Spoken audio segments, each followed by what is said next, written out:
সর্বপ্রথম আল্লাহর হাবিবের যে পরিচয়টা দিল সেটা হচ্ছে আল্লাহর হাবিব হচ্ছেন রাসূলুল্লাহ।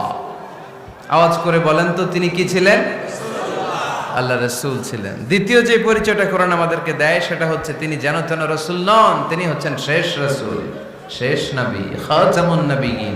তার মানে আমার নবীর পরে আর কোন নবী পৃথিবীতে আসবে না।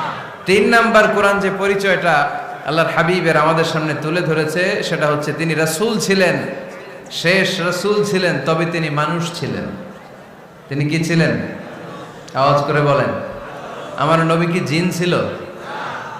ফেরেশতা ছিল না? কি ছিল? আওয়াজ করে বলেন কি ছিল? তিনি মানুষ ছিলেন, তবে যেন তেন মানুষ নন, অসাধারণ মানুষ। কেমন মানুষ?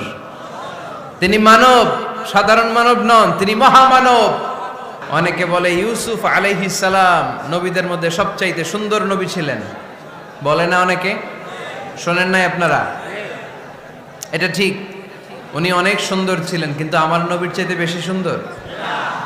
আল্লাহর হাবিব বলতেন আনা মালিহুন ওয়া আখি ইউসুফ সাবিহুন, মানে আমি হচ্ছি মালিহ, লাবণ্যময় সুন্দর, আর আমার ভাই ইউসুফ হচ্ছে সাদা সুন্দর।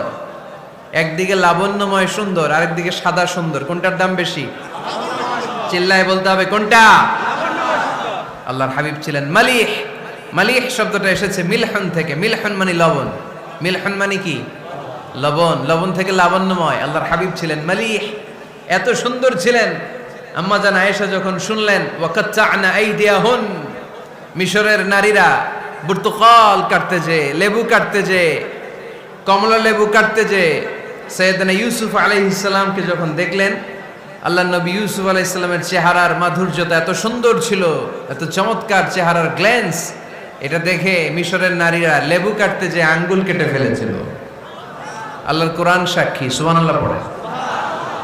এই ঘটনা যখন আম্মা জান আয়েশা রাদিয়াল্লাহু তাআলা আনহা শুনলেন, তিনি বললেন, ও মিশরের নারীরা, তোমরা ইউসুফ নবীর সৌন্দর্য দেখে লেবু কাটতে যে আঙ্গুল কেটেছো, আমার স্বামী বিশ্বনবী মুহাম্মদ সাল্লাল্লাহু আলাইহি ওয়াসাল্লামের চেহারা যদি দেখতা, তাহলে লেবু কাটতে যে আঙ্গুল নয়, কলিজাটা কেটে টুকরা টুকরা করে দিতা।